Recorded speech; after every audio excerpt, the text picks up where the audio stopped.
Le manque d'amour du prochain, il provient de l'orgueil.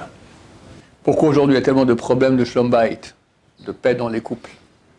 Parce que tu as deux égos qui se confrontent. Pourquoi on se marie? Ta femme un jour, elle t'a pas fait quelque chose comme tu veux, mais pourquoi tu t'énerves? Non mais mon cher ami, on te doit rien du tout, dis merci.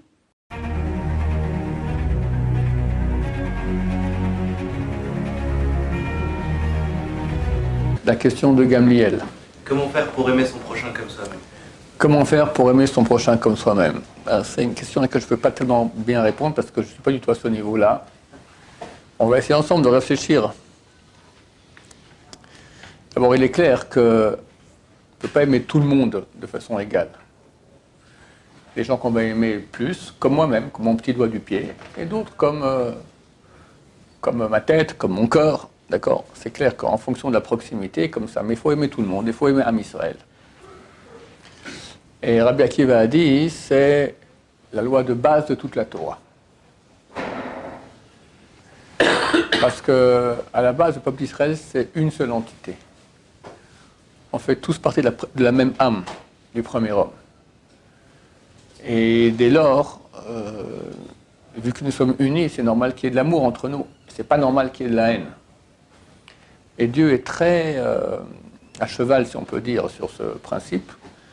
Parce que la Gemara dit que le premier temple était détruit parce qu'il y avait trois péchés graves, assassinat, idolâtrie, adultère. Quand on dit adultère, c'est pas adultère, c'est toutes interdictions sexuelles.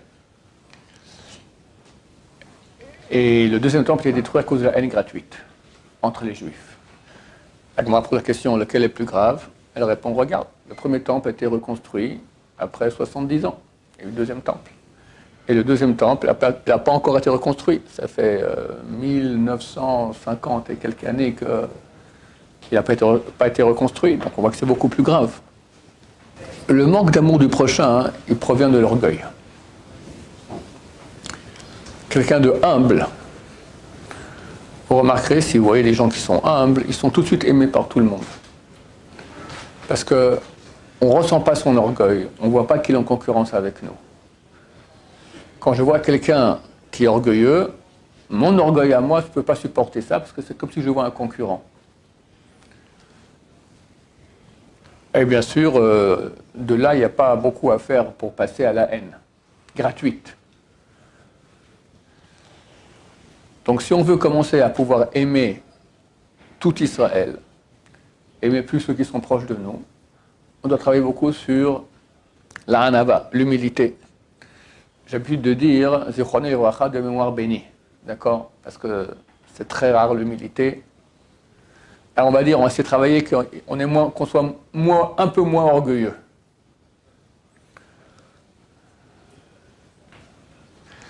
Et ça se fait par plusieurs sortes de travail. D'abord par la pensée. Penser que qui sommes-nous? De quoi je m'orgueille? Je me suis créé.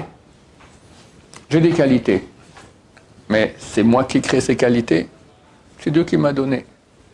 Et même si, en me mentant, je veux dire non, mais j'ai quand même bossé beaucoup pour atteindre ces qualités-là, ok, mais ce tu qui a bossé, d'accord, ce je qui a bossé pour ces qualités, d'où il vient? Il est créé. Comment un être créé peut-il s'enorgueillir, dire je suis quelqu'un? Ça n'a aucun sens. Mais c'est nous tous. Tu veux voir quel est ton orgueil, on va te faire guili-guili. Plus on va marcher sur la cloque, au bout d'un moment, tu vas hurler. Parce qu'on a touché ton ego, ce n'est pas la douleur de la cloque. Comme on ose me faire cela. Pourquoi aujourd'hui il y a tellement de problèmes de shalom bayit, de paix dans les couples? Parce que tu as deux égos qui se confrontent. Et chacun n'est pas prêt à s'écraser devant l'autre. Alors ça fait des guerres terribles. Tout ça provient de l'orgueil. L'orgueil, c'est la source de toutes les mauvaises méthodes, de tous les mauvais traits de caractère. L'envie, la colère, le mensonge, ne pas reconnaître qu'on a tort, ne pas reconnaître quand quelqu'un étudie, tu dis un pshat, tu dis une explication, ton collègue d'études, il n'est pas d'accord, et quelque part tu commences à te rendre compte qu'il a raison. Mais tu t'entêtes à dire que tu as raison. Comment reconnaître que lui a raison et pas moi? C'est une réalité humaine basique. On peut dire que ce n'est pas le premier péché, le deuxième péché de l'histoire. Le premier péché, c'est le péché originel. Le deuxième, Caïn et Èvel amènent les sacrifices à Dieu. Caïn amène un peu n'importe quoi, Èvel amène un bon sacrifice. Dieu reçoit le sacrifice de Èvel et pas de Caïn. Réponse de Caïn, pourquoi lui et pas moi? Jalousie. Dieu a raison, tu as amené n'importe quoi comme sacrifice. Alors il ne reçoit pas ton sacrifice. Fais tchouva, ça ira. Mais il ne peut pas accepter que quelqu'un le dépasse. Pourquoi lui et pas moi? Je racontais ça là souvent, je répète ici, j'ai fait une fois une expérience éducative à la maison, devant tous mes enfants. J'avais une petite fille qui maintenant, elle doit avoir 22 ans, maintenant elle est déjà mère de 2 enfants, Baruch Hashem. Elle avait à l'époque 2 ans et demi, 3 ans je crois. Je lui dis, donne un bonbon à toi et 2 bonbons à ta sœur qui est juste un peu plus âgée que toi. Ou rien à personne. Elle n'a pas attendu que j'ai fini de parler, elle a dit rien à personne. Mais je ne comprends pas, tu as droit à un bonbon. Qu'est-ce que tu en as à faire que l'autre en a 2 et pas toi? Elle préfère rien plutôt que l'autre ait plus que lui. Quelle? Ça, c'est une réaction tout à fait naturelle de la nature mauvaise que nous avons. Comme celle de Caïn et Èvel, c'est entériné très profondément. Regardez combien de gens sont jaloux, combien de gens, toute leur vie, ils vont faire la concurrence pour montrer qu'ils sont là. Si quelqu'un vit ainsi et ne veut pas se travailler, c'est impossible qu'il aime son prochain comme soi-même. Parce que c'est moi, et moi, et moi, et moi, toujours moi. Et même quand il dit qu'il est amoureux de sa femme, tu parles. Ah, il a un petit guili-guili dans le corps, mais une fois qu'il se marie, ça devient Verdun. Terrible. Terrible. Très grande souffrance. La souffrance du manque de Shalom Bayit, à mon avis, c'est la plus grande souffrance qui existe. Parce que si même quelqu'un a des problèmes de Parnassa, il est pauvre, des problèmes de santé, des problèmes de... Ok, mais si à la maison tu es aimé, tu t'entends avec ta femme, tu as quelque part une vie, d'accord? Mais celui qui a beaucoup d'argent et une bonne santé, mais à la maison c'est l'enfer, qu'est-ce qu'il a? Agmar a dit que quelqu'un qui a une mauvaise femme, mais on peut dire dans l'autre sens aussi, une femme qui a un mauvais homme, mais c'est plus rare. C'est plus rare une mauvaise femme. Hélas, les hommes sont plus mauvais que les femmes. On parle maintenant de l'orgueil, l'homme il est plus orgueilleux que la femme. C'est dans sa nature. Alors, c'est marqué qu'un homme qui a une mauvaise femme ne va pas en enfer. Parce qu'il a l'enfer ici sur terre. C'est-à-dire que c'est terrible. C'est pire que beaucoup de choses. Tout ça provient d'un moi, d'un ego non travaillé,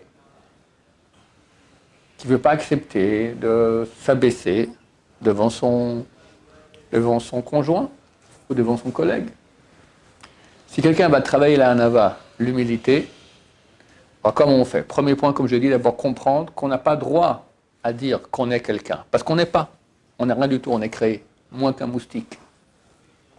Je vous racontais l'histoire du moustique.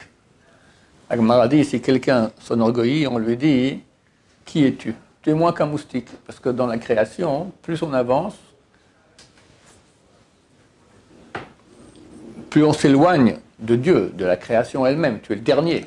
Le dernier de créer, c'est l'homme. On dit, tu es moins qu'un moustique. Le moustique était créé le jeudi, toi, tu as été créé le vendredi. Si par contre, c'est un type bien, on lui dit, tu es plus que les anges. Les anges ont été créés le lundi. Le premier homme a été créé le vendredi. Comment tu me dis que je suis plus qu'un ange? Parce que Dieu a insufflé de lui-même dans l'âme. L'âme humaine, c'est une partie de Dieu. Donc tu es avant les anges, Dieu est avant les hommes, avant les anges. Alors tout dépend où tu te situes. Tu te situes au niveau du corps. Ah, tu es moins qu'un moustique. Tu te situes au niveau de ton âme, tu es plus que les anges. Mais se situer au niveau de l'âme, ça signifie surtout être humble, reconnaître que je suis créé, m'unir à Dieu. Donc ça, c'est au niveau de la pensée, il y a un grand travail à faire dans ce domaine-là. Deuxièmement, au niveau du comportement, travailler. Pas se mettre en premier. On est ensemble avec des copains, on parle. Si tu ne parles pas un certain temps, tu te sens diminué. Chacun doit au micro pour montrer je suis là, j'ai mon avis à donner. D'accord? Tu parles pas. Très dur, essayez une fois, vous verrez. Disant je suis un nul. Quelqu'un peut se vanter. Il y a une histoire des grands d'Israël extraordinaire. Je racontais souvent, mais elle est tellement belle, je ne peux pas le raconter. Il y avait le grand génération à l'époque, c'était il y a 150 ans peut-être, s'appelle le Rav Chaim de Brisk. Et un jour, tous les sages d'Europe sont allés le voir à la maison. Et tous parlaient comme ça, et le Rav de Brisk, il dit, voilà, il y a une Gemara, il y a une question. Je pose la question. Il pose la question, et tous les sages d'Israël commencent à discuter. Tac, tac, tac, tac, tac. Aucune réponse. À la fin, il leur dit, écoutez, je vous donne deux réponses, la mienne et celle de mon fils. Il donne sa réponse, et il donne la réponse de son fils. Tout le monde, extraordinaire, extraordinaire, extraordinaire. Bon, pour finir, tout le monde parle, etc. La Rav de Brisk qui dit, c'est marrant parce qu'il y a le Rav Yitzhak Blazer qui était là, lui il n'a rien parlé. C'est silencieux sans cesse. On dit que c'est un grand chacham, un grand sage. Bizarre. Je prends le voir. Il a un bouquin, Pri Yitzhak. Il prend le livre. Et il ouvre la page de la question qu'il a posée. Et il voit que le Rav Blazer pose la question qu'il a posée et donne les deux réponses, celle de son père, celle de lui et celle de son fils. Le Rav est resté là-bas. Il n'a pas dit un mot. Il n'a pas dit « Oui, moi aussi j'en ai parlé dans mon livre ». Rien. Quelle puissance, quelle puissance. C'est phénoménal. Tu es parmi les grands d'Israël. Montre que tu es quelqu'un, là. Non, à quoi ça sert? Moi, j'étudie la Torah pour montrer que je suis quelqu'un. C'est la Torah parce que c'est la Torah de Dieu, les Shem Shamaim. Mais au contraire, c'est une épreuve. Arriver à me taire et rien dire. C'est pas facile. C'est pas facile ne pas se vanter, ne pas chercher des compliments. Fuir les compliments. Qui n'aime pas les compliments? Je crois qu'il n'y a rien au monde qui fait autant plaisir que cela. Il faut savoir que les compliments, c'est à la place de Olam Haba. Tu as mangé un bon plat, tu as mangé un bonbon, tu as reçu de l'argent. Ok, tu reçois peut-être un tout millimètre de rien de Olam Haba. Et quand tu reçois des honneurs, les honneurs, c'est pas quelque chose de physique, c'est quelque chose de métaphysique, de spirituel. Tu reçois déjà un mérite spirituel. C'est à la place de Olam Haba. Un peu. Il faut faire attention. Alors les grands sages d'Israël fuyaient les honneurs. Pourquoi? Comme je suis en train d'expliquer, ils voulaient atteindre des bonnes qualités d'âme. Ils savent que la source des mauvaises qualités d'âme, c'est l'orgueil. Maintenant, plus on fera des compliments à quelqu'un, plus il sera orgueilleux, c'est normal, et plus il en voudra. Quelqu'un se travaille toute la journée à penser qu'il est rien, qu'il est rien, qu'il est rien. Tout coup, quelqu'un lui dit, pii, rien que ça, pii. Ah, ça fait plaisir, mais c'est terrible. Les grands d'Israël fuyaient cela. Une fois, et quelqu'un, c'était à l'époque, il y a 40 ans peut-être, le Rav Ovadia Yosef donnait un cours tous les samedis soirs à Yazdim. C'est une salle ici, près du quartier des Boukhariens. Et quelqu'un voulait enregistrer le shiur, alors il a mis enregistré. Puis après, il revient à la maison, et il entend que quand le Rav il arrive, tout le monde chante. Et il entend que quelqu'un dit « Ovadia, t'es une charogne ». Ovadia Yosef, « Ovadia, t'es une charogne ». « Ovadia, t'es une charogne ». Ah, il est complètement choqué. Pas à comprendre. Ok, le samedi soir d'après, il remet l'enregistreur, puis il essaie de regarder qui dit quoi. Puis au bout d'un moment, il a compris. Il voit, c'est le Rav lui-même qui dit ça. Tout le monde chantait ta-ta-ta, na-na-na-na-na, c'est une chanson de kavod extraordinaire qu'on fait pour lui. Et de se travailler, alors on va dire Yosef, on ne parle pas d'un nul. T'es une charogne, t'es une charogne, t'es une charogne, t'es une charogne. Pourquoi il fait ça? Mon Chavrotam m'avait raconté qu'une fois, il avait dit au Rabbi Ben Abba Shaul, il a fait un compliment, il a dit, Ron, c'est comme si un serpent l'avait mordu. Et il a sauté en arrière, comme ça. Un serpent qui l'a mordu, alors que nous, on recherche les compliments. Donc il y a un travail énorme à faire au niveau du comportement. Pas rechercher les compliments, pas rechercher les honneurs. Et, je peux dire peut-être, la mitzvah la plus grande de toute la Torah, s'écraser. Pourquoi on se marie? Parce qu'on s'aime, on veut créer une famille. Pourquoi Dieu a créé le mariage? Adam et Ève, ils ont été créés un, collés comme ça. Et lui a dit, c'est pas bien qu'il soit un, je vais créer une aide en face de lui. Il crée la femme. Pourquoi il a fait ça? Tu parles. Pour notre bien, on était beaucoup mieux unis. Pas de problème, toujours d'accord. Tu as déjà vu ta main gauche qui n'est pas d'accord avec ta main droite. Moi et ma femme, on s'entend à merveille, tout va très très bien. Pourquoi il a fait ça, Dieu? Il voulait qu'on apprenne à s'écraser. Si tu restes un, et tu feras des enfants, le Ramban dit qu'on pouvait faire des enfants aussi en restant un. Alors, il y a 7 milliards d'habitants sur la planète Terre. Mais tu ne vas jamais apprendre à t'écraser, parce que tu es bien avec ta femme, voilà. Quelqu'un, il vient te demander quelque chose, tu peux l'ignorer, tu es bien, tu vis en autarcie. Dieu va créer maintenant un être qui est ma moitié, dont j'ai besoin, mais pour que ça tienne entre nous, il faut que j'apprenne à m'écraser. M'écraser. C'est le but, il faut dire, de la création. Pour accéder à l'humilité qui amènera l'amour du prochain, le vrai amour du prochain. Quand mon ego ne fera plus écran, je peux commencer à aimer tout le monde. Mais il y a un grand travail à faire. Je raconte une histoire. La grande génération, c'était le Rav Steinman. Aaron Leib Steinman, de cette salle. Décédé il y a 4-5 ans, quelque chose comme ça, à l'âge de 105 ou 106 ans. Et un jour, un Rav vient le voir, il dit, Rav, j'ai un élève qui part de mon Amérique, qui va se marier. Il me faut 3 conseils rapidos sur le mariage. 3 conseils les plus forts pour le mariage. Je lui dis, ok, les 3 sont comme ça. Premier, s'écraser. Deuxième, s'écraser. Troisième, s'écraser. C'est ça le mariage. On se marie pas par amour, pas par ça. Ça, c'est à côté. La vraie raison, Dieu a voulu qu'on apprenne à s'écraser. Je ne dis pas qu'il ne faut pas régler les problèmes. Ta femme, ou toi, d'accord, tu as dit un mot de travers. Un manque de gentillesse, d'accord, ou pire. Bon, alors ta femme t'a dit ça, toi tu peux maintenant réagir. Il ne faut pas réagir. Là, tu t'écrases. Ça ne veut pas dire qu'il ne faut pas le dire. Si tu réagis maintenant, ce n'est pas une réaction de la tête, c'est une réaction de l'estomac.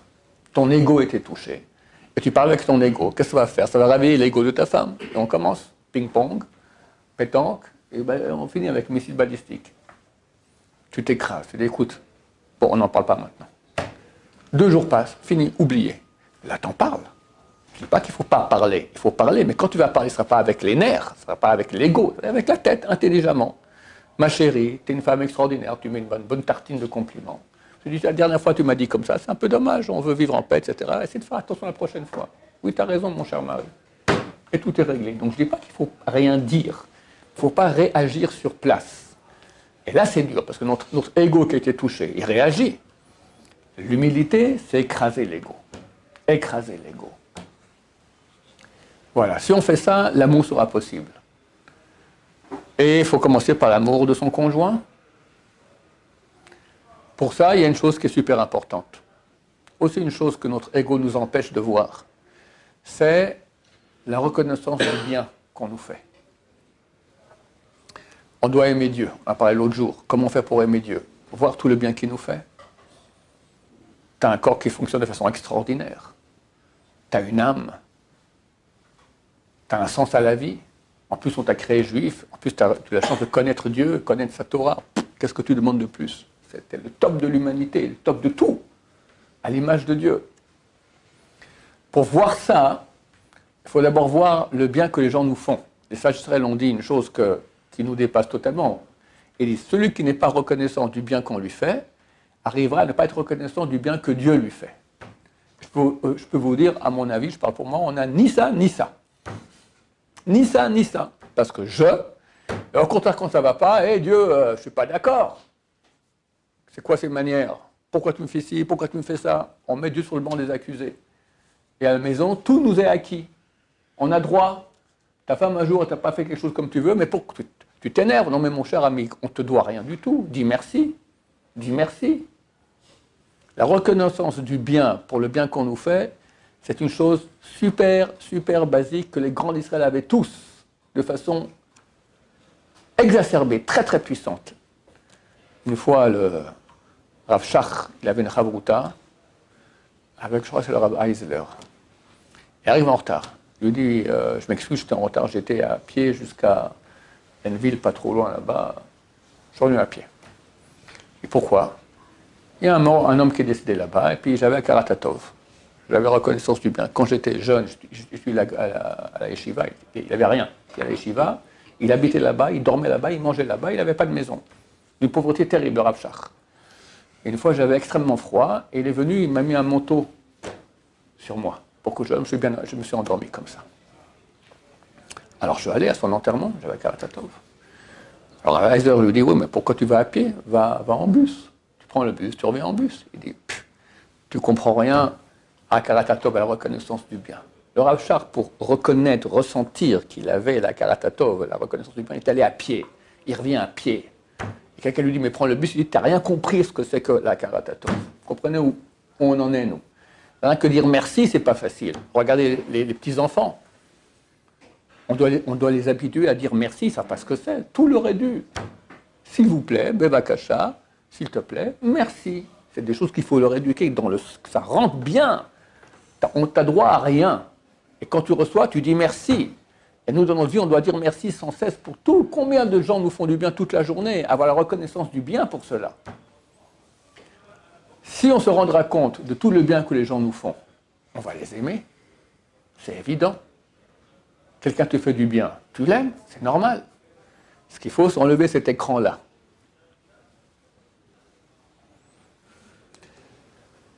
Troisième chose à faire, prier dans ce sens. Dieu écoute les prières, surtout les prières qui sont spirituelles. Supplier Dieu qui nous aide à aimer notre prochain comme nous-mêmes, à travailler nos mauvais traits de caractère, à avoir des bons traits de caractère. Quelqu'un qui est humble et qui aime son prochain, il sera aimé de tout le monde. Et il sera heureux, il sera bien avec tout le monde. Celui qui a plein d'ego, n'arrive pas à aimer son prochain, il sera haï par tout le monde, même par sa femme, même par ses enfants, même par ses parents. Il aura une vie complètement ratée. Alors peut-être beaucoup d'argent et beaucoup de kavod, mais c'est tout dans le mensonge, rien de vrai. Baruch Adonai, l'olam, amen va amen.